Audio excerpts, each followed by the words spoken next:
Salut les pilotes, c'est Alan de airbluefox.fr pour cet deuxième épisode de la série tutoriel consacrée au Kodiak 100 de Simworks Studio. L'objectif de ce deuxième épisode sera la préparation d'un vol sur cet appareil, mais ça peut également servir en fait, vous allez le voir, pour d'autres appareils du même type. Mais comme l'objectif de cette série, c'est de vous amener également à faire un vol avec une approche ILS, un autre avec une approche en radionav, on utilisera donc pour toutes les vidéos à venir ce même plan de vol. On va donc aborder trois types de préparation différentes pour notre plan de vol. Une préparation classique, en passant simplement directement par le simulateur. En deuxième partie, on s'intéressera plutôt à la façon de importer un plan de vol via des sources externes type SimBrief ou autre logiciel type Little Navmap. Précision, de façon à ce que si vous souhaitez reproduire le vol, vous puissiez le faire dans les mêmes conditions que le tutoriel. Alors du coup, dans les options, simplement, je voulais vous montrer la configuration que j'utilise. Au niveau du modèle de vol, donc on est bien sur du vol moderne. Dans accessibilité, on va vérifier qu'on est en mode historique, de façon à avoir une souris un petit peu plus précise pour manier les différents potentiomètres, autres boutons, etc. Et après, les infobulles, les instruments, moi personnellement, je les ai désactivés parce que je trouve que ça fait vraiment très arcade. Après, si au départ, c'est vrai que vous ne connaissez pas l'appareil, ça peut être sympa de les avoir pour vous rendre compte un petit peu des différents noms des instruments. En tout cas, voilà, c'est ces deux options déjà que vous pouvez modifier. Au niveau des deux options d'assistance, personnellement, écoutez, moi, tout est en difficile. Sauf au niveau du pilotage où j'ai la gouverne de direction qui est en automatique puisque je n'ai pas de pédale pour le reader.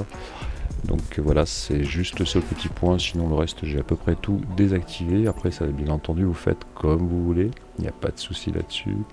Ensuite, encore un dernier petit point important à spécifier.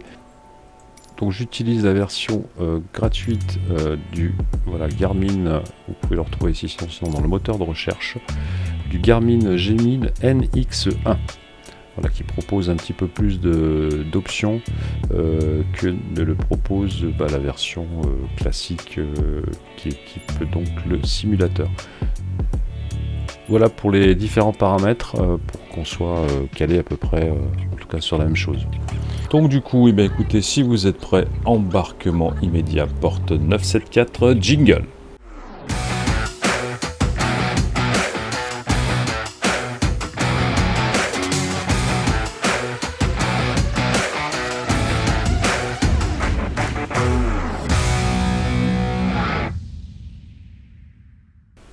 Alors ce qu'on va faire, c'est qu'on va commencer par le commencement. Donc on va commencer de la gauche à droite, voilà, comme simplement la lecture. Donc j'ai sélectionné mon Daher, ok. Alors j'ai pris une livrée Tundra intérieure, donc pour avoir 9 places, 8 places plutôt assises, 8 places passagers. Donc 10 places au total, si je dis pas de bêtises là, j'ai un petit trou d'un coup. Ça c'est bon, le poids équilibre pour l'instant on va pas s'en occuper, puisque là l'objectif de la vidéo c'est de réaliser, de préparer un plan de vol.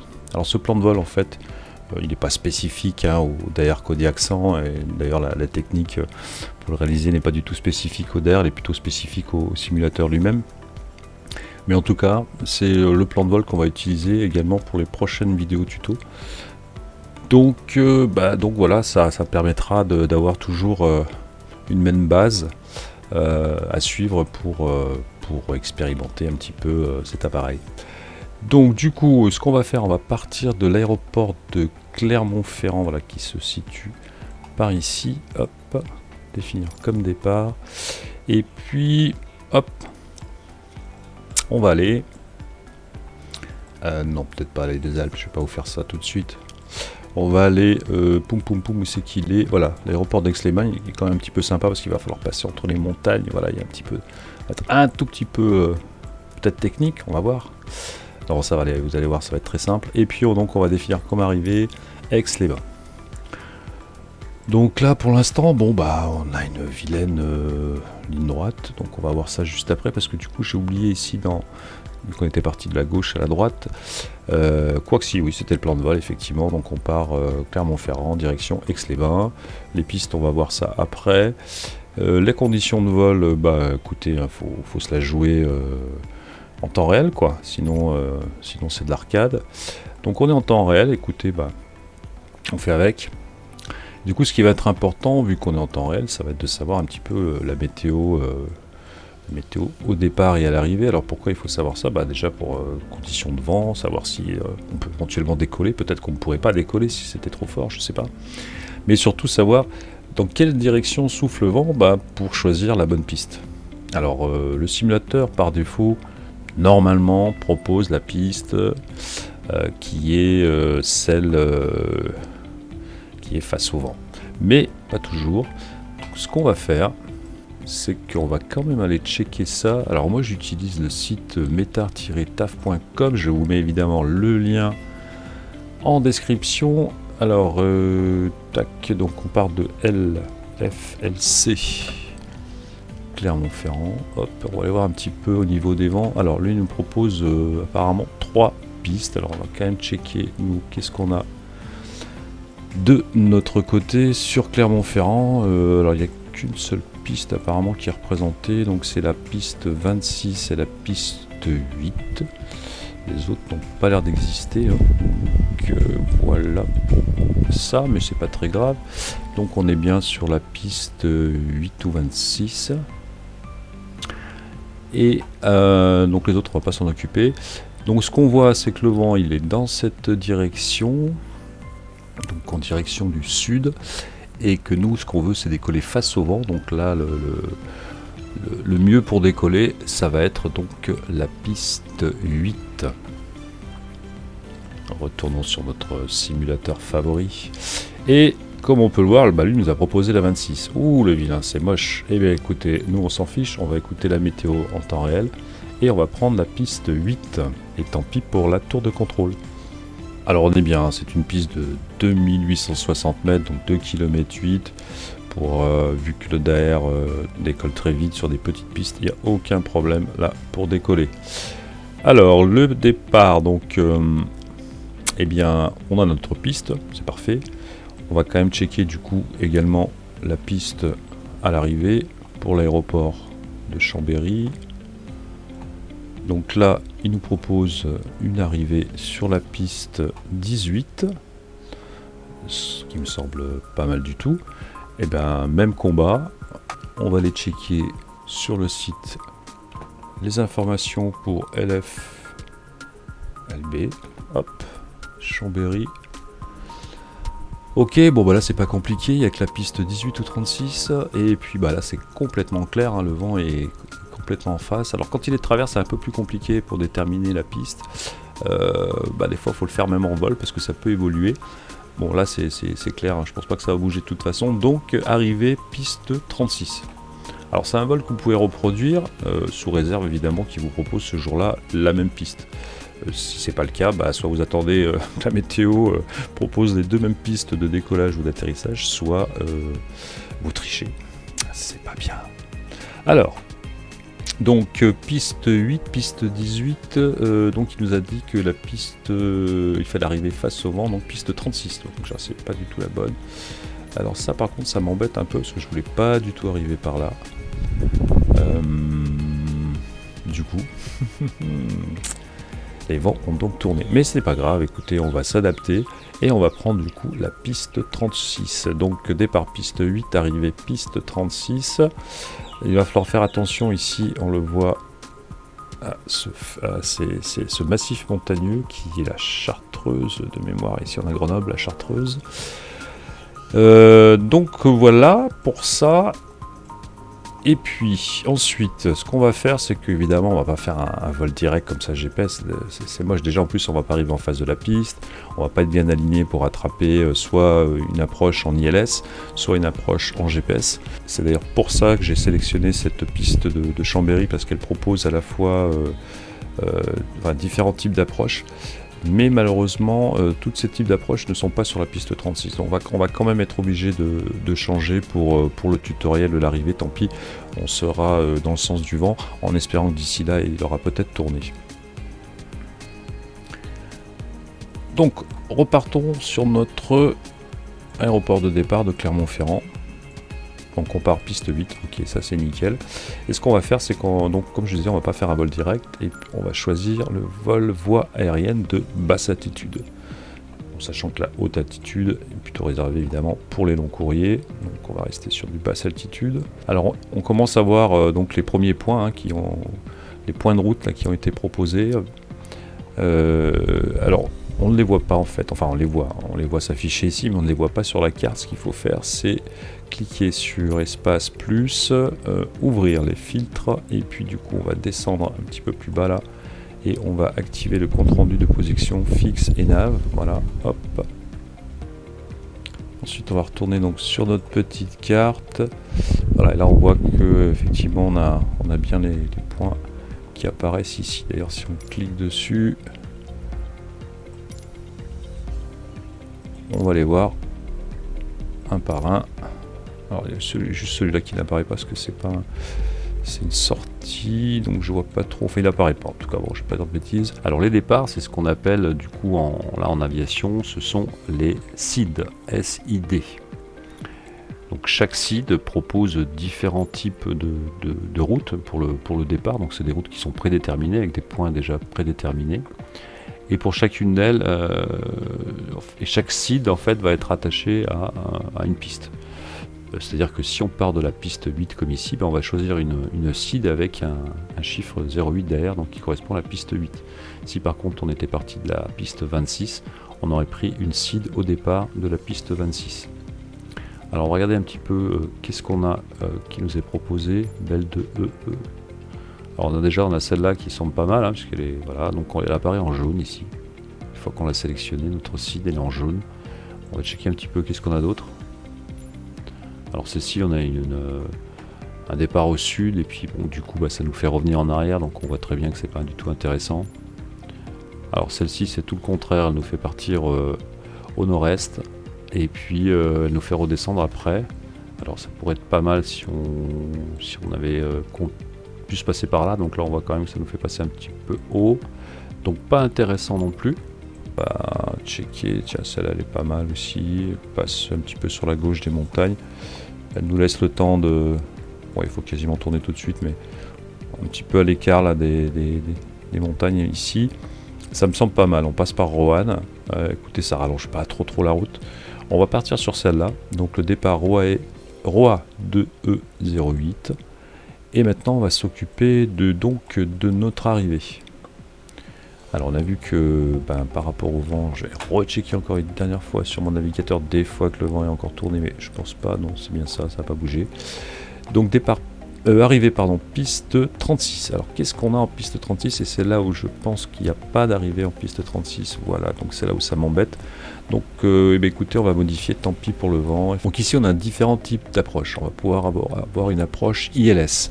L'approche ILS, ça va permettre du moins à l'avion d'être complètement guidé jusqu'à la piste d'atterrissage. L'ILS en fait, le signal est envoyé de l'aéroport, et donc c'est un signal qui est très précis puisqu'il permet aux gros avions aussi de faire du autoland. Et le signal venant de la piste, donc l'avion capte ce signal et va se caler dessus. Alors quand il y a un ILS qui est disponible, même pour les petits avions, c'est toujours intéressant pour amener l'appareil au plus près de la piste. On va avoir vraiment une très bonne précision. Donc ici on a trois approches ILS, on a 18X, Z, etc. Ensuite on a une approche en LOC 18Z. Donc ici ça va être une approche en GPS, donc on se base sur les indications GPS qui sont dans l'avion. Donc le LOC il va simplement loquer la direction de la piste, on va être aligné dessus, mais ça va être à nous de gérer nous-mêmes notre taux de descente visuellement. Et enfin on a donc le radionav, donc c'est un petit peu le même principe que le LOC, sauf que la différence qu'il y a, c'est que là cette fois le GPS va nous donner, il va prendre en fait en main la descente de l'avion, donc l'altitude, et va progressivement descendre jusqu'au seuil de la piste. Après bon, c'est à vous de prendre en main évidemment à la fin en manuel, il ne fera pas d'autoland. Ce qu'il faudra faire attention en radionav, de bien régler dans l'appareil la pression barométrique.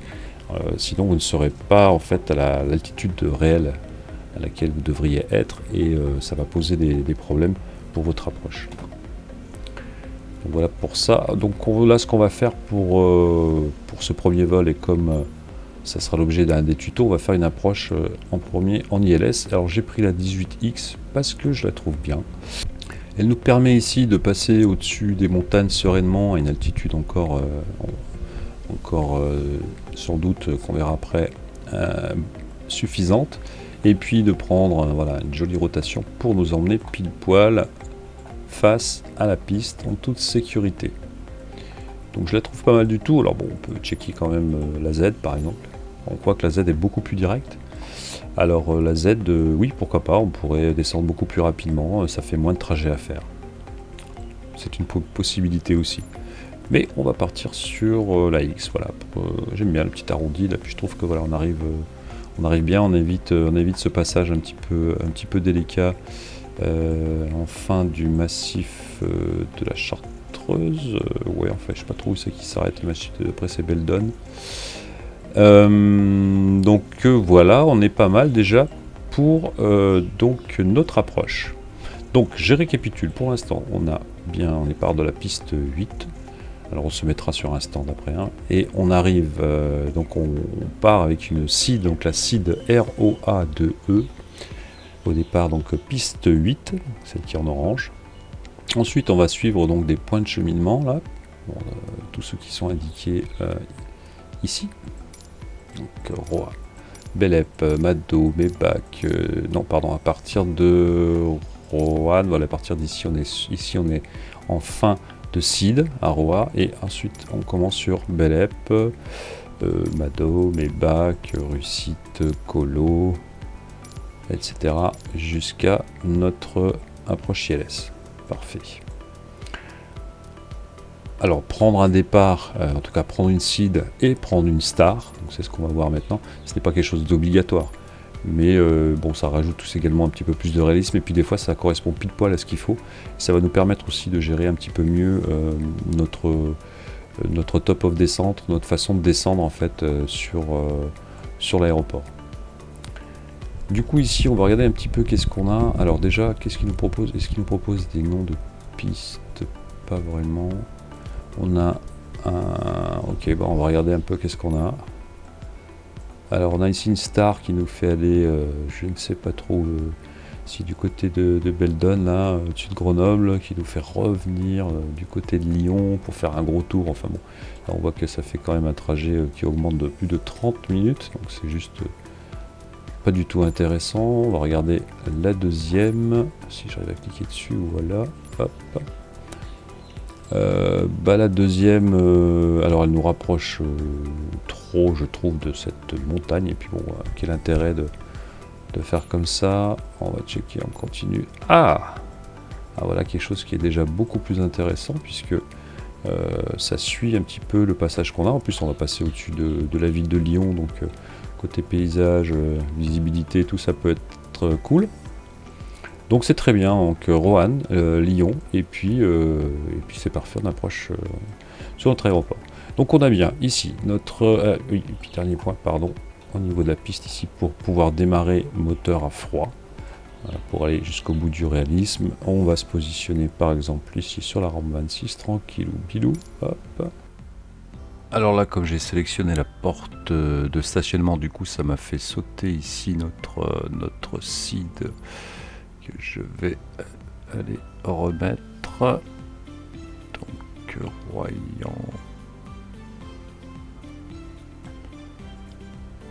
Roanne, ok. Du coup pour la prochaine fois, plutôt commencer par mettre la porte et ensuite la cible de départ. Donc notre plan de vol, eh ben là, il est également opérationnel, donc cette fois-ci avec l'import qu'on vient de faire.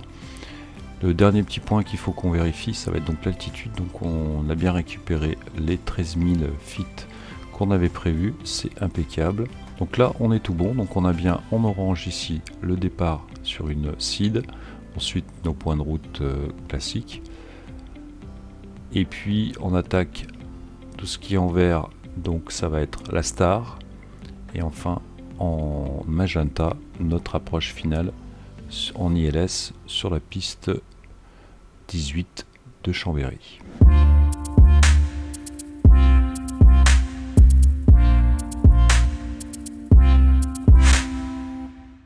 Donc maintenant, si vous cherchez à avoir un petit peu plus de réalisme, on va pouvoir s'appuyer sur différents sites internet qui vont nous proposer de créer en fait des plans de vol. Alors, je vais commencer évidemment par le plus connu, qui est donc SimBrief. Donc SimBrief, c'est un site internet qui va vous permettre de créer des plans de vol, aussi également de les importer dans votre simulateur. C'est un des plus connus dans le monde de la simulation aérienne, puisqu'il va nous permettre également d'importer directement nos plans de vol dans nos systèmes, tels que par exemple sur le Airbus A320 de Fly-by-Wire, où on peut importer donc le plan de vol de SimBrief, ou dans d'autres avions encore où c'est possible de faire l'importation, ou bien dans des logiciels tierces qui utilisent donc les données de notre plan de vol. On va aller sur Dispatch System et puis on va faire New Flight. Voilà. Alors, petite précision avant de commencer là-dessus rapidement, sans rentrer dans les détails, hein, c'est pas l'objectif de la vidéo. Simplement rappeler ou vous indiquer en tout cas que il faut avoir, pour avoir la meilleure navigation possible, les ERAC qui sont à jour. Alors les ERAC, ce sont des données en fait de navigation qui sont mis régulièrement à jour, à peu près tous les 3 mois. Dans ces ERAC, on a la révision des structures de l'espace aérien, des révisions des routes, des modifications des SID, des stars, en tout cas des fréquences, éventuellement des modifications sur les pistes, les voies de circulation, etc. Donc au niveau du simulateur, c'est régulièrement mis à jour, hein. Chaque fois qu'il y a vous faites une mise à jour du simulateur et que vous, généralement là tous les 3 mois à peu près, quand il y a une mise à jour, ils mettent à jour également les ERAC. Et pour avoir la dernière version des ERAC, en fait, il va falloir une version payante de Navigraph. Quand on cherche Navigraph, donc voilà les différents liens qui apparaissent. Alors nous, ce qui nous intéresse, c'est le logiciel, en tout cas dans un premier temps, le logiciel Navdata. Il y a aussi le Navigraph Chart qui vous permet d'avoir des cartes, etc. d'approche si vous voulez encore aller beaucoup plus loin. Mais évidemment, ça coûte beaucoup plus cher. Navigraph Navdata, donc voilà pour... donc là, c'est les différents cycles, c'est à peu près tous les 3 mois hein, qu'il y a une mise à jour en fait, même du simulateur donc de Navigraph. Vous avez un petit logiciel que vous pouvez installer, et si vous avez des logiciels tierces, comme moi par exemple j'utilise un logiciel qui s'appelle Little Navmap, que vous avez déjà dû sans doute voir dans certaines de mes vidéos. Un vieux logiciel, hein, voilà, mais qui est très efficace je trouve, malgré tout. Donc il va pouvoir, vous allez pouvoir le rajouter en fait dans cette liste et automatiquement mettre à jour votre base de données de navigation, afin qu'elle soit à jour à la fois avec le simulateur, donc le logiciel, et ici et aussi SimBrief. Alors au niveau des tarifs, non, on va pas aller là parce qu'ici on va pas les voir. Je vais retourner sur product souscription. Non, c'est pas 0 € malheureusement. Donc voilà, en gros, juste pour avoir donc les datas vraiment à jour, que ce soit sur vos logiciels, SimBrief, et du coup coordonnées avec votre avis, avec le simulateur, ça vous coûtera 25 € par an. Ensuite, vous avez la version complète, elle, qui est donc avec les cartographies, etc., qui est beaucoup plus chère, hein, parce que là on est à 75 € par an. Alors au bout d'un moment, c'est vrai que c'est un petit peu difficile de s'en passer quand on veut aller assez loin ou pousser la simulation en tout cas à un bon niveau. C'est un petit peu difficile de s'en passer. Donc, personnellement, moi j'ai investi dans ces 25 € par an. Bon, j'estime que ça reste encore raisonnable.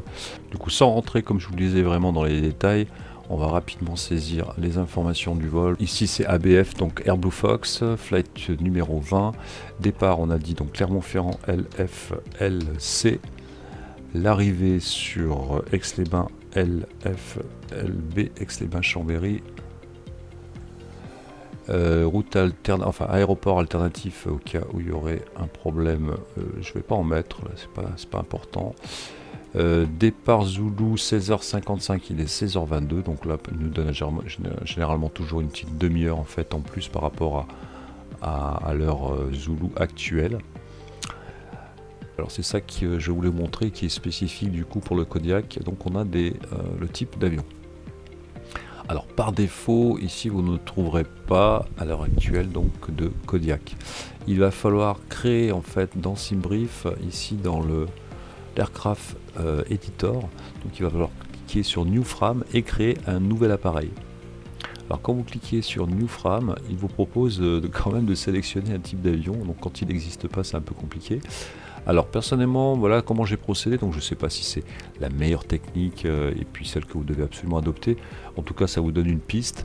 Je suis parti sur le Cessna 208B, c'est ça, puisque c'est le Cessna Grande Caravane qui est le plus proche en termes de...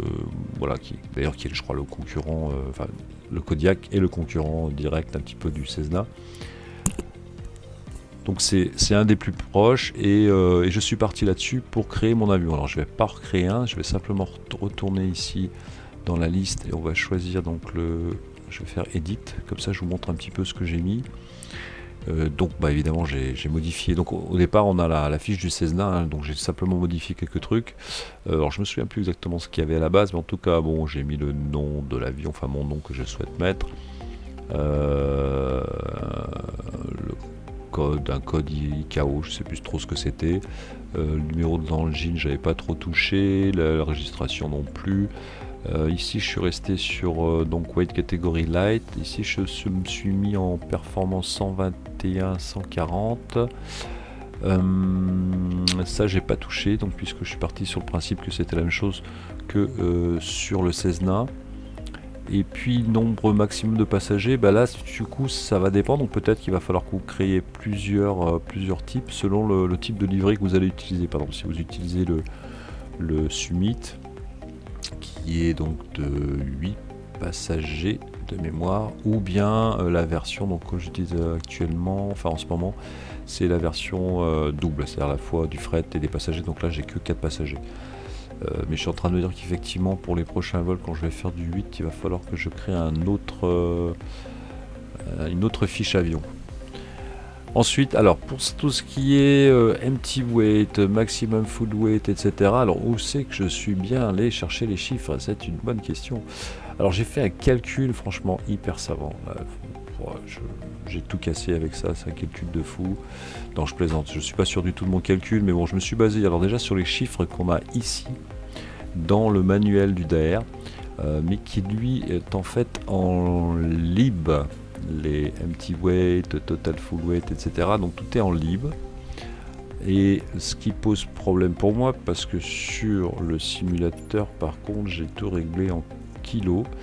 Dans les options, je ne sais plus trop où, dans les options du jeu, alors de mémoire c'était, on va faire un rapide tour quand même, allons au bout des choses. Option générale d'hiver, tout simplement, dans divers, et du coup ici on a l'unité de mesure, donc là je suis en hybride. Si on était en américain, eh bien on n'aurait que des libs. Si on était en métrique, on n'aurait que du kilo. Et par contre au niveau d'altitude, je pense que ça serait en mètres. Donc on va rester sur du hybride. Voilà pour ce réglage. Hop, on retourne dans notre appareil.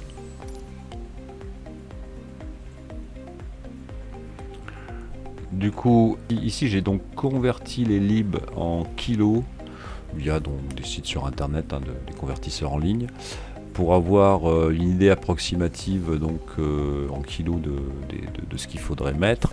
Et puis je me suis basé également donc directement dans le simulateur. Quand on va dans poids équilibre, on a aussi également ici des indications de zéro full weight, etc.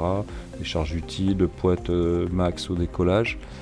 Et avec ces informations, donc, eh bien, j'ai pu créer cette fiche ici pour mon appareil. Donc, je suis pas sûr qu'elle est à 100% précise.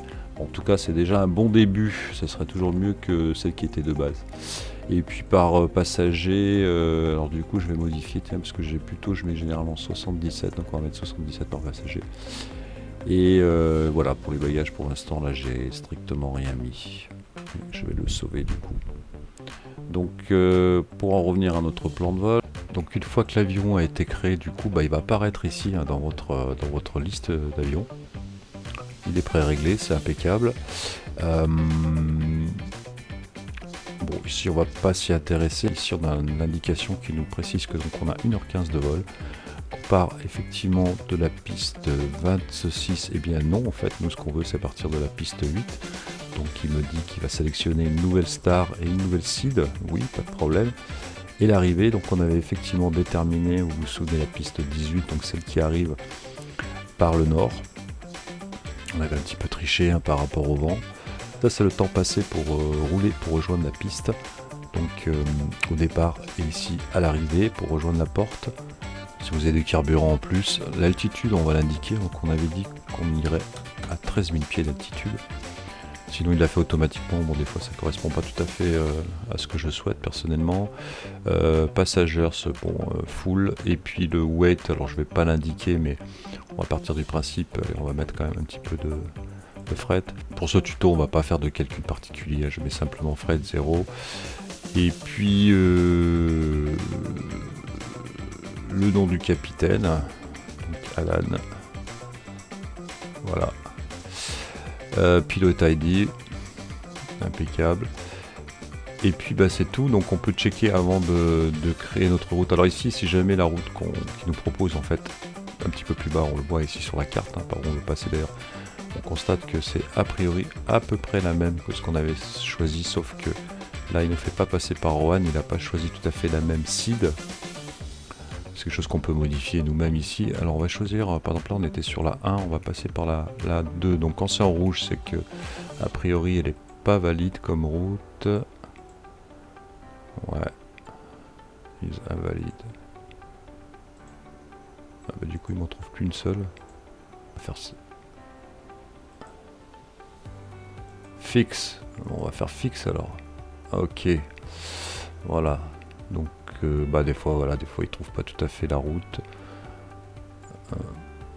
Donc là bah, on est pas mal, on est à 124 miles. Donc certaines routes des fois sont un petit peu plus proches. 124, non c'est tous pareil. Ouais, elles sont toutes à 124 miles.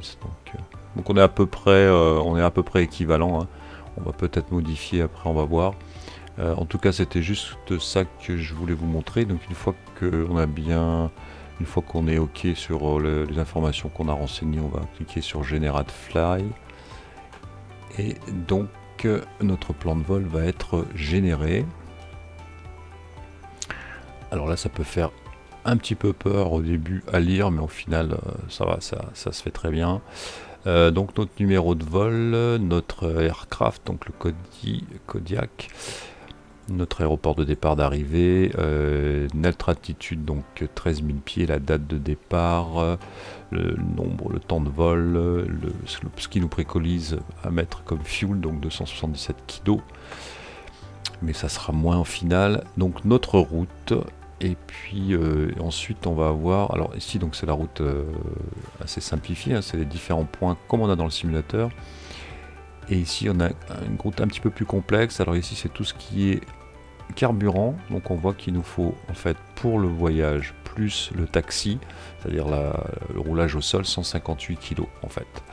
Alors il faut toujours évidemment une réserve de plus, c'est pour ça que plus si on rajoute la réserve, on monte quand même à une estimation de bloc fuel de 277 kg. Voilà, donc ça c'est si on est vraiment large.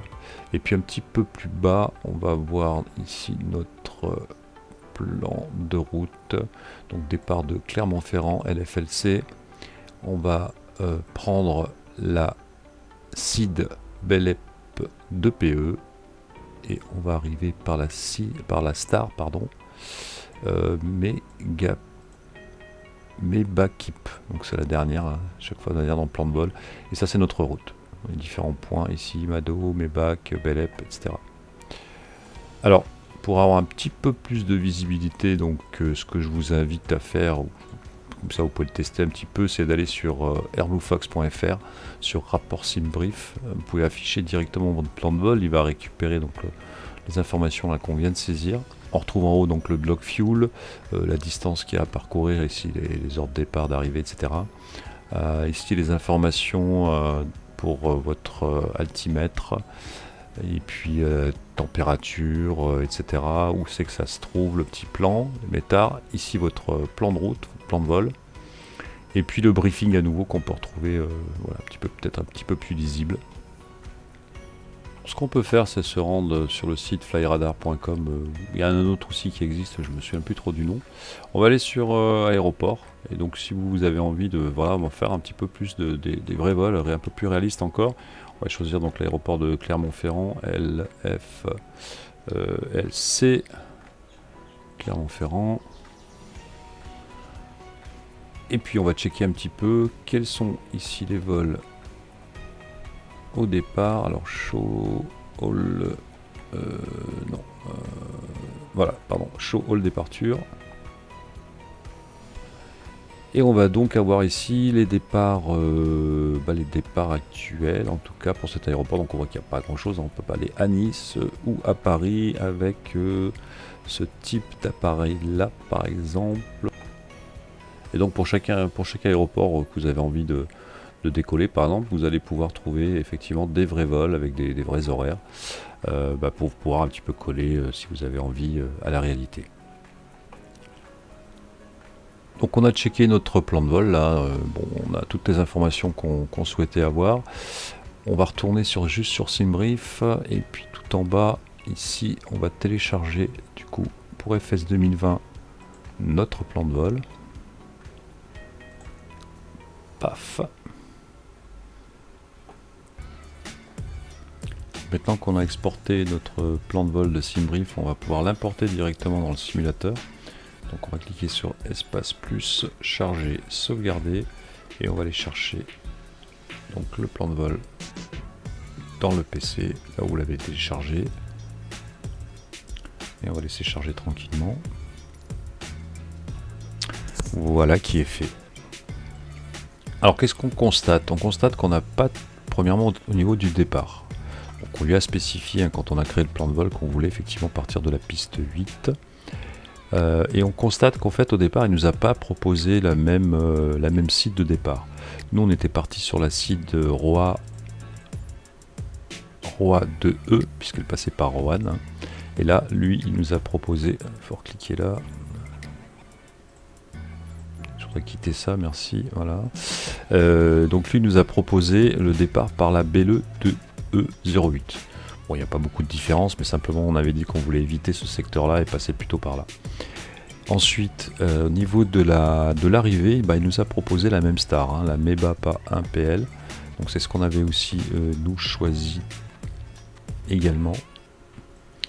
Et SimBrief ne propose pas l'approche, c'est à vous de décider quelle approche vous voulez faire à la fin. Donc si on se base au plan de vol qu'on avait rentré tout à l'heure, donc notre approche, nous, ça va être la ILS 18X. Et donc là, on voit qu'on retrouve effectivement le plan de vol avec notre approche finale, notre star comme on avait vu au début. Et donc la seule chose qui avait changé, c'était la SID. Mais bon, rien ne nous empêche de la changer pour que ça corresponde. Voilà, donc on a fait à peu près la même chose qu'avant, sauf que là, on a importé directement le plan de vol de SimBrief et on a donc des indications un petit peu plus précises quand même sur notre vol. Par exemple, on va savoir qu'effectivement il nous faut 277 kg de carburant.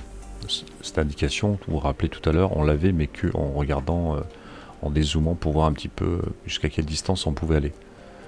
Donc à partir de là, on va pouvoir également dans poids équilibre ajuster notre quantité. Donc bon, là j'avais remis à 0, donc ça s'était réinitialisé. On était parti sur 200 au début. Donc, si on se base sur SimBrief avec la réserve et tout, on est sur du 277. On va se rapprocher, voilà, 278 kg.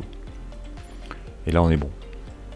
Donc cette technique d'importation et de création de plan de vol avec SimBrief, bien entendu, c'est pour n'importe quel type d'appareil. Voilà pour cette deuxième partie. Maintenant, on va regarder comment on peut enregistrer le plan de vol directement en utilisant l'avion. Donc le G1000 NX1 pour rappel. Ce sera donc l'objet de la troisième partie. Alors ce qu'on va faire, c'est que pareil, on va faire comme tout à l'heure, on va tout réinitialiser. Pouf. Cette fois-ci, on va directement choisir uniquement notre piste de départ.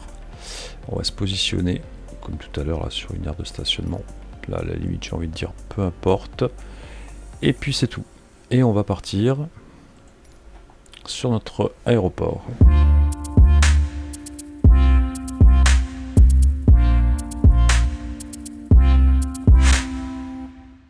voici donc dans notre appareil. Maintenant que nous avons réalisé notre plan de vol sur SimBrief ou sur Route Finder, il va nous être facile en fait d'avoir les différents points qu'on va être amené à saisir dans notre écran de navigation. Alors commençons déjà par allumer les batteries. On va allumer notre Garmin. C'est fait. Je vais rezoomer un petit peu plus. On va simplement... Alors on a deux solutions ici. On pourrait rentrer directement dans plan de vol, cliquer sur le gros bouton pour que ça clignote au-dessus et puis faire défiler ici sur la petite barre. Ensuite, avec le petit bouton du haut, cette fois-ci on clique pas, on tourne la molette. Et ici on retourne la molette et on va pouvoir choisir des lettres pour pouvoir sélectionner notre aéroport. Alors c'est pas ce qu'on va faire parce qu'on a vu, nous, qu'on avait bien des... Sur cet aéroport, on a bien des procédures pour le départ et on a bien aussi des procédures pour l'arrivée. Donc plutôt que de passer par plan de vol, on va aller directement dans procédures et on va sélectionner en premier l'approche. Ça semble plutôt logique, même si c'est apparaît à la fin. Et on va tourner donc avec la petite molette. Je vais aller donc saisir le nom de l'aéroport LFLC pour le départ. LFLC.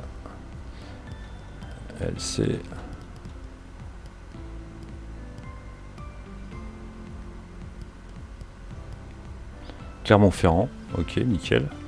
Entrée.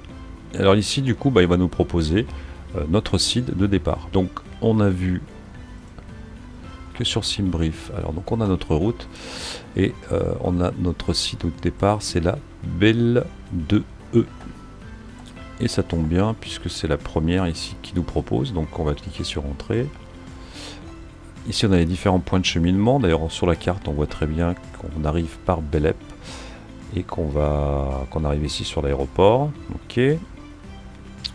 Donc on va cliquer sur Load. Alors juste quand même, si je vous montre quand même, si j'avais choisi une autre. Attendez, je me trompe, ça c'est la transition.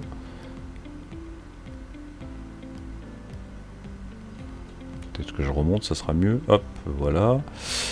Par exemple, BLE2, donc on voit, alors on peut voir un petit peu. On pouvait dézoomer normalement. Non, on peut pas dézoomer sur cette carte. Donc là, voilà, vous avez un aperçu à chaque fois des différents types d'approches. Bon, vous voyez que c'est pas non plus forcément hyper évident. Bon, sachant que le nord ici est indiqué là. Et que on a par contre indication de la piste. C'est-à-dire qu'ici on arriverait sur la piste 26. Et c'est pas ce qu'on veut. Nous, ce qu'on veut, c'est la piste 18. Donc on va aller chercher une seed. Non, c'est pas la piste 18 au départ, c'est la piste... Attendez, je check, j'ai pas de bêtises. La piste 8, pardon, au départ. Donc on va aller chercher, comme je l'ai expliqué aussi au début du tuto, on va chercher une seed avec un départ de la piste 8. Donc par exemple, ici, là on est bon. Par exemple, la LRG2S, elle pourrait être éventuellement intéressante aussi. Les autres, non, puisque c'était pas la même piste. Voilà, celle-là, c'est la 26, c'est pas bon. Allez, on revient donc sur la première qu'on avait sélectionnée. On va cliquer sur Load pour l'enregistrer dans le plan de vol. Donc à partir de là, notre plan de vol, on a donc bien notre piste de départ avec notre seed. Direction Belep. Alors, sauf que nous, c'est pas ce qu'on voulait. Non. C'est pas ce qu'on voulait, puisque je vous rappelle que nous, ce qu'on voulait, c'était passer par Roanne. Donc, excusez-moi, j'ai une petite erreur que je viens de me rappeler. Donc, on va sélectionner Roanne, qui doit être plus bas du coup. Alors, c'était Roa 2E. Oui, c'est bien celle-là. Alors, attendez, je vais checker quand même la 2W. Ah oui, d'accord, ça c'est si on part de la piste 26. Parce que donc pour cette même seed, on a un départ soit de la piste 26, soit de la piste 8. Donc ça c'est pas mal. Allez, donc on prend nous, c'est ce qui nous intéresse. On avait dit c'était la piste 8. Donc là ça a changé évidemment le plan de route. Et je vais load, ça va supprimer l'autre. Pas d'inquiétude. Voilà, là cette fois-ci on va être bon. Hein.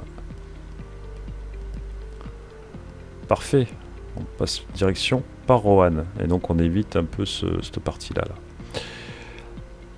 Ensuite, on va continuer, on va cliquer sur procédure et cette fois-ci, on va sélectionner notre approche.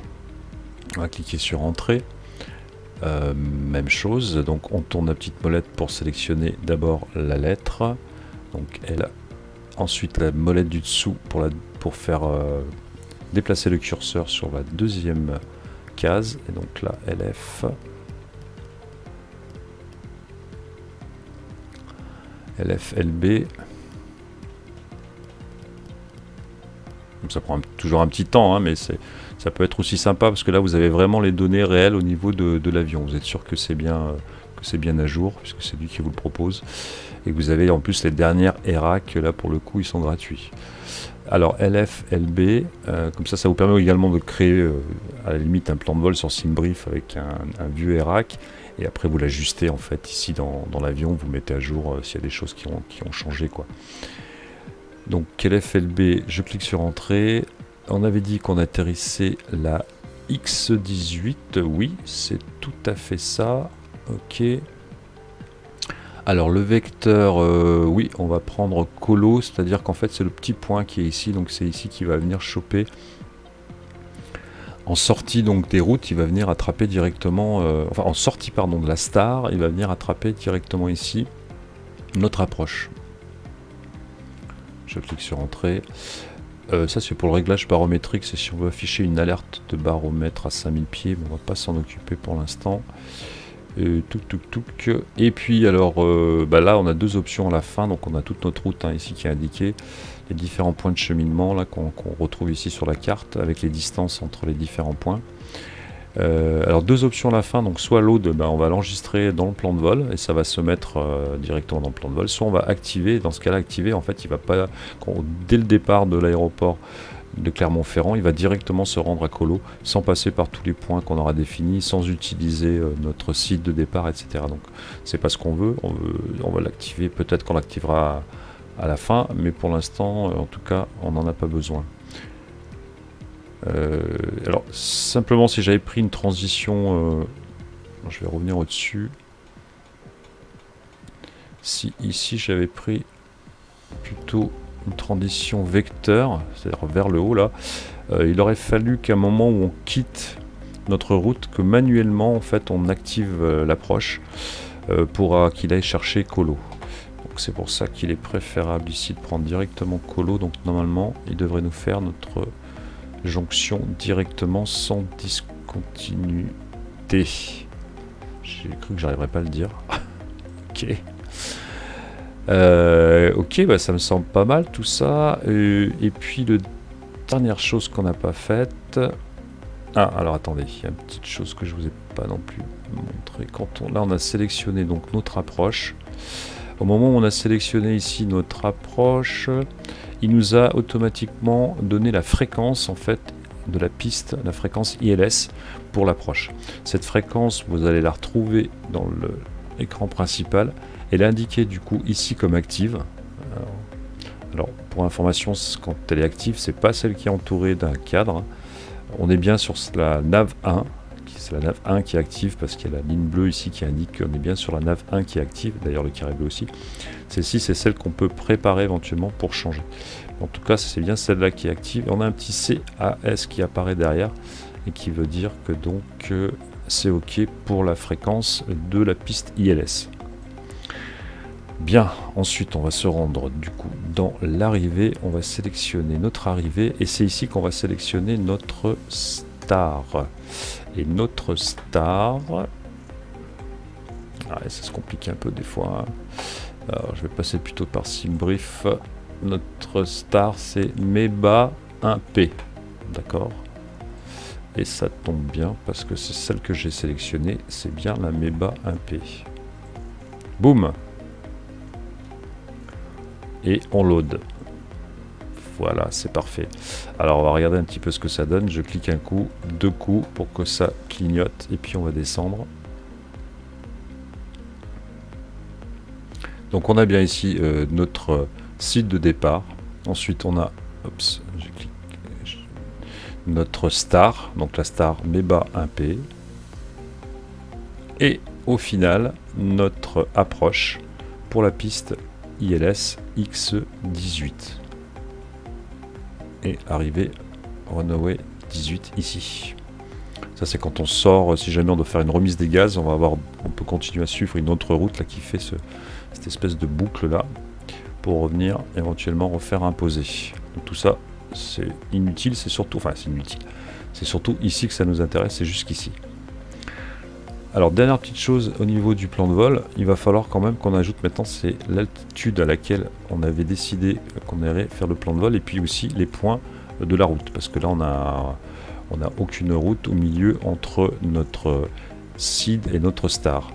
Donc on va aller checker à nouveau sur Little Navmap, et on avait comme point, donc on avait Belep, H38, Maybach. Alors H38, je pense que c'est le numéro de la route. Alors on va regarder un petit peu plus bas quand même au niveau du plan de vol un petit peu plus précisément. Alors donc Belep 2E, donc ça on avait vu que c'était notre seed Belep. Ensuite on a donc ma dot. Alors on va les saisir ici, ma dot, donc M A.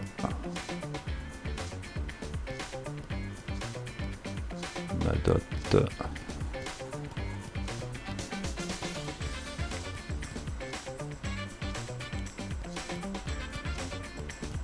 Non, j'aurais dû aller dans l'autre sens.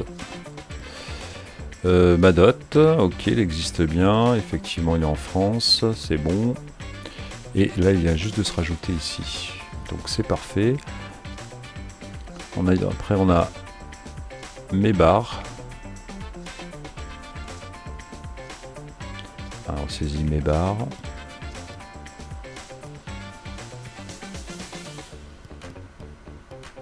Je crois qu'il n'y a que 2 points. Mes barres. Boum, badaboum. Ah, j'étais déjà. Et le R. Mes barres, ouais, ok, c'est en France. Ah non, c'est en Russie. Ça ne doit pas être mes barres. Non, c'est. J'arrive pas à lire. C'est pratique. Ah non, c'est Maybach. Pardon. C'est Maybach plutôt. Ouais, c'est quand même pas mal les indications en dessous. Ça permet d'éviter de se tromper. Maybach en France, voilà, c'est déjà beaucoup mieux. Ah oui. Bah, ça tombe bien, comme ça au moins on voit l'erreur. Bah, en fait, Maybach il y est déjà, puisqu'il fait partie, c'est le premier point de notre star, donc de l'approche de notre star. Du coup, pour l'instant, en fait, finalement, on a un seul point, on n'a que Mado. Si on avait Belep aussi. Alors, on a un point qui est avant. Alors, comment je fais pour ajouter un point qui est avant? Bah, je vais aller sur Mado et je vais ici rajouter. Ah non, Belep c'était la sortie. Bon, je vais regarder quand même s'il me le propose, mais je pense pas. J'ai un petit doute. Belep. Parce qu'apparemment Belep c'est le point de sortie de notre seed. Donc je suis pas sûr qu'elle soit nécessaire. Alors je vous cache pas que d'habitude j'utilise Little Navmap pour vérifier tout ça, c'est beaucoup plus simple. Mais là pour le tuto on va essayer de rester avec les outils qui sont éventuellement à votre disposition. Le P.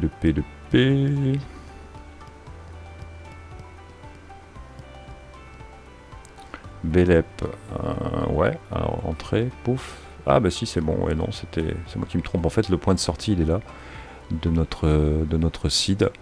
Donc Belep, il est bon. Donc là, et ben voilà, on a saisi tout notre plan de vol. Il ne reste plus qu'une dernière petite chose à faire, c'est qu'on va se mettre donc le point de la route, le premier point de route ici. Et sur ce premier point de route, on va lui définir donc l'altitude qu'on avait dit. Donc c'était 13 000 pieds, vous vous souvenez? Ok, 13 000 pieds. Voilà, je clique sur entrée. À partir du moment où il y a une petit stylo ici, ça veut dire que c'est quelque chose qu'on a modifié en fait dans le plan de vol. Nous-mêmes, mince, c'est pas, ça nous a pas été proposé. Alors je vais faire clear, voilà, ça sera mieux.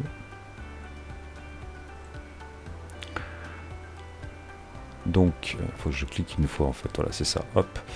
Tout, qu'on va descendre. Et on va aller vérifier tout ça.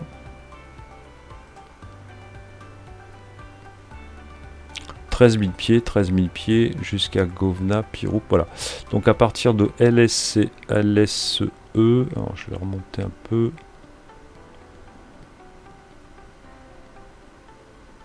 À partir de LSE, on va commencer notre descente de 13 000 à 6 500 pieds sur Govna.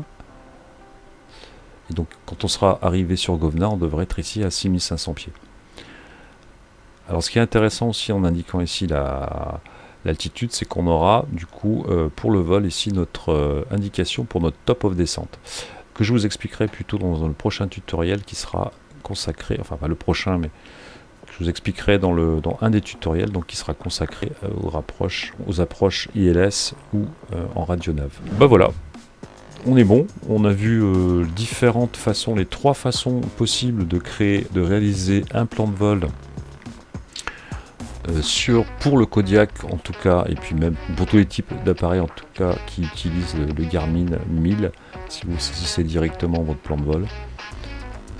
On se retrouve donc pour le prochain tuto qui sera comment démarrer mon Kodiak sans moteur éteint, donc en Call and Dark, suivi de comment décoller proprement avec mon Kodiak, où on verra un petit peu tout ce qui concerne le poids, l'équilibre et puis le petit problème qu'on peut avoir au niveau du décollage pour rester rectiligne, pour rester droit sur la piste. Allez, n'oubliez pas de liker, de vous abonner si ce n'est pas encore fait. À très bientôt les pilotes.